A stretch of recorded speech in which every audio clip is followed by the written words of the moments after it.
I know. What they... 1, 5, 4, 3, 2, 1. Let's see if this works. Okay, it's live. Okay. Hi, welcome everybody to Life Changing Solutions. This is Angie Amico, and today I have Brad with me. Thank you for being here. Thank welcome back. Thanks for having me back. Well, last time you were here, it's like I told everybody how much I really admired you, and you've been like a role model for me, and you were an instructor, and that's how we met. And ever since then, we've had the opportunity to kind of just bounce back ideas and stuff like that. And right now, I'm really excited about what you're up to. You've been, really working on this whole new body of work about men, right? And Yes. So why don't you go ahead and share about that? So what I've found is that I have a very busy therapy and coaching practice, and what I've found is that so many of my cases have to do with, honestly, the failures of men. And so let's say I have 100 clients that I see in a month's time. Half of those are men who are feeling powerless or doing destructive things to try to regain some sense of significance. 30 of them are women who are frustrated with some man in their life or are traumatized by something that's happened by a man. Mm-hmm. Or their parents dealing with teenage boys. And so I would say 75% of the cases that I'm working with have to do with men who are weak, men or young men who are weak and who are being ridiculous in their attempts to grow some strength back. And so what I'm hearing, through your practice, you've realized that there's been like a pattern showing up Mm-hmm. whether it's women complaining about men or men just really having issues and not being able to thrive, not being able to know how to cope or handle situations. And that's where you're like, okay, there's something here. Yeah. Where do you think all of this is coming from?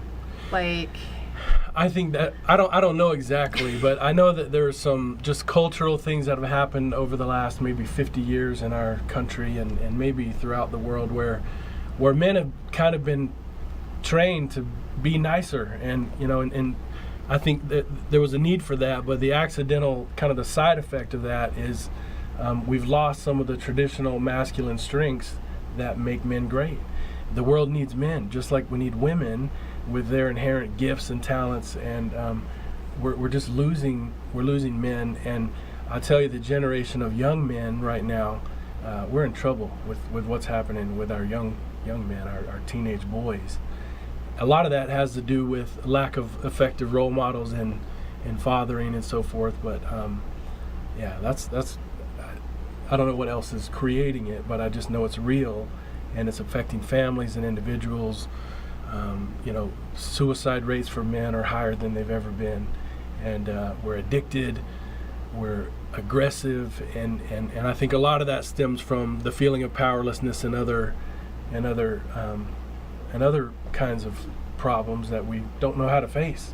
Men are confused, lost. We don't maybe feel like we have a sense of identity, and this is nothing that has happened to us. I don't want to blame feminism or any, I don't want. I put the blame on men. We need to step up, and so part of what I'm trying to do is create a program with a partner of mine, Derek Johnson, where we're going to help men get back to their leadership qualities. That first we're disciplined with ourselves, but also that we can lead in our homes and with our families, and especially with our children and our significant relationships. And one of the things too is unfortunately nowadays everything's so sensitive, or you have to be careful of being politically correct.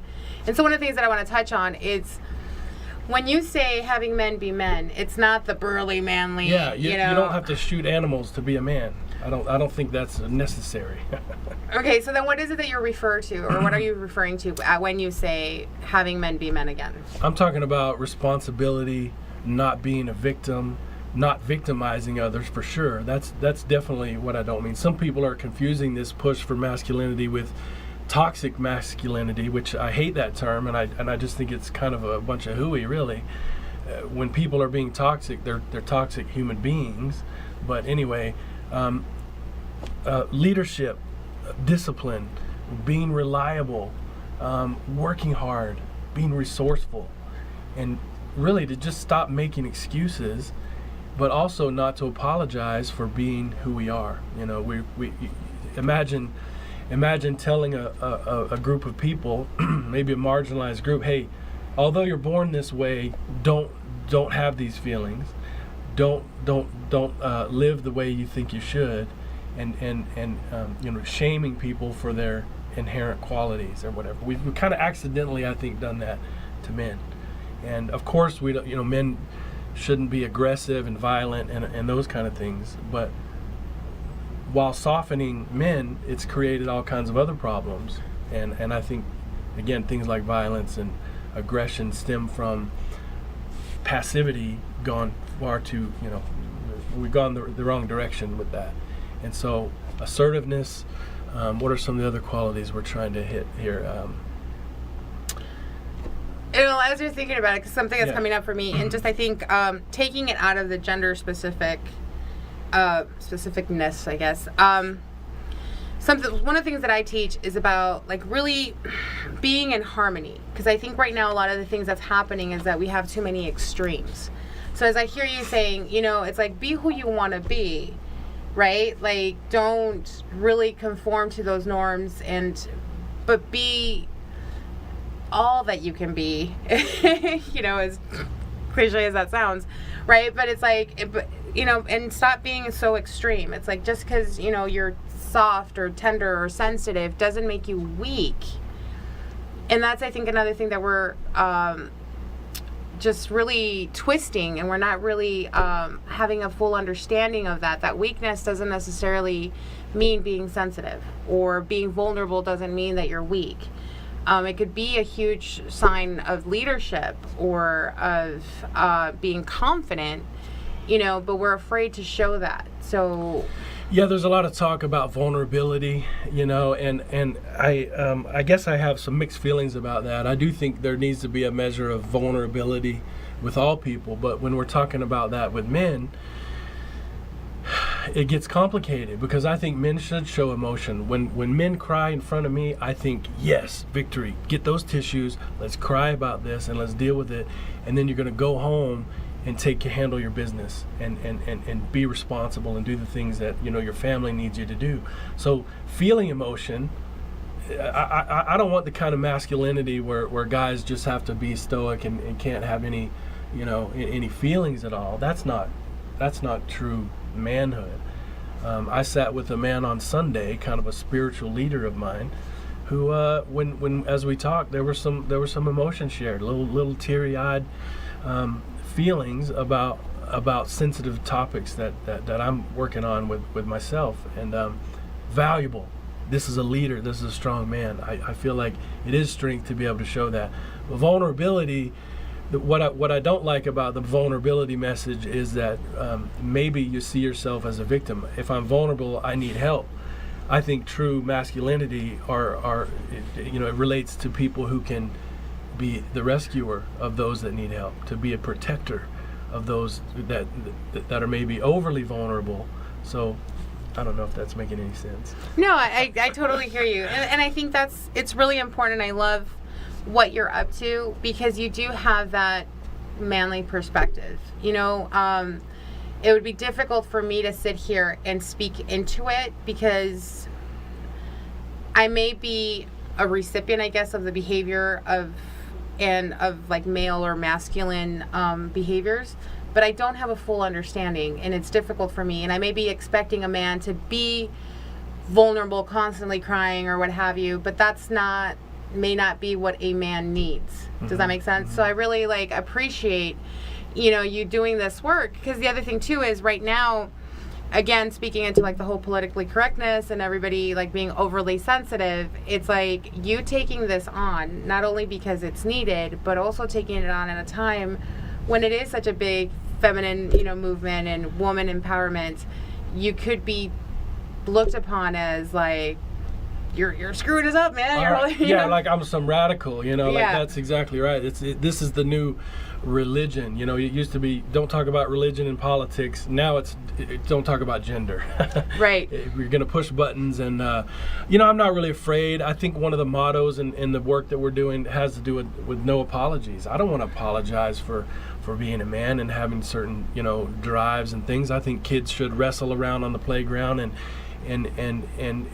you know, regardless of the peer-reviewed research, boys are going to be boys.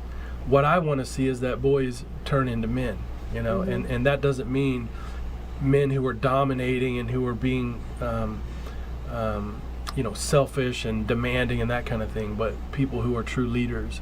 And if you think about, I don't know, my favorite movie of all time is The Gladiator. I just watched it with my kids a week or two ago. That's a man. It's a fictional character, but we have so few examples of that in the media. You know, men are kind of seen as these bumbling idiots. And are we reflecting reality? Maybe. That's what men really are these days. But I think we're capable of so much more. Okay, you've softened us, society. We've softened. We've chilled out a lot. But we also need strength in the world, and we need men to be able to step up, be providers and protectors. You know, a disgusting thing that I see. This may be personal. Tell me what you think of this. I see this all the time, and I'm just sensitive to it. I see a woman driving a vehicle, and in the passenger seat is her man, who's got the seat leaned way back. You know, maybe he's on his phone, not talking to the woman who paid for the car, who's going to the store to buy things for the family, while he sits there and just kind of waits and is driven around by her.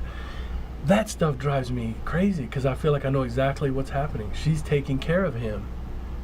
And there was a time I didn't like to drive, and I would just let my wife drive me around. And I realized, you know what? I don't like how this feels. Plus, I'm anxious, and I'm a backseat driver, so I want to get back in behind the wheel. But I think that represents a lot of what's happening out there. Women have made amazing progress, and I think women should continue to do that. But I think we could learn almost from women that you have to be independently responsible and accountable. Handle your damn business. And women are doing that in a big way. It's admirable. I love that. And I just think men have kind of gotten lost in the shuffle, and we got to get back to being strong. No, and I love that, and absolutely. And I think, you know, going back to one of the conversations you and I were having earlier, as far as like that description really depicts what I see from the female perspective, right? Like we've like done so many things to really be empowered and independent, so much so that now we're taking care of our men, and then we're complaining about it. Yeah. You know, so that's also, I think, sending a confusing message to men as well, because it's like men are like, well, then I don't know what you want. What am I supposed to be? Right. You know, it's like, so I think that really coming together, and again, each relationship is different and it's going to look differently. So whatever fits and works for you, by all means, but it's like, take personal responsibility. Like I'm all about that. I don't care what gender you are and what preferences you may have. It's like, you know what, if I want to be the one driving, then I'm not going to complain that you don't. Right. Yes. Does that make sense? Yes. Like, and that's what and it's like, or maybe today I love to drive. Using that example. On road trips, I will drive. I struggle driving at night. So maybe I'm going to drive during the day, you drive at night. Right. And that's the you know, the pairing or the agreement that we have, and that works for us, great.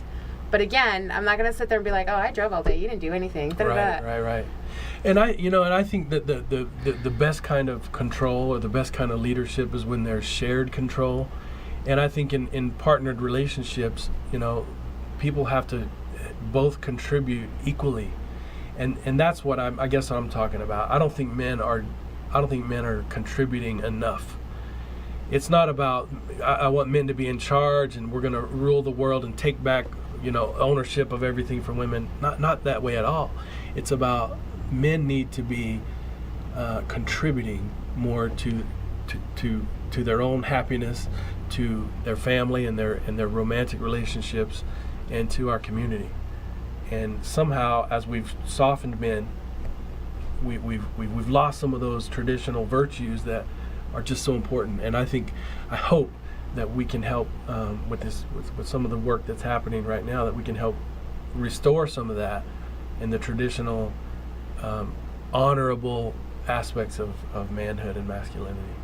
And I like the way you put that, the restoring of it, because granted, in the past, there's been some chauvinistic or not very tasteful male or masculine behaviors.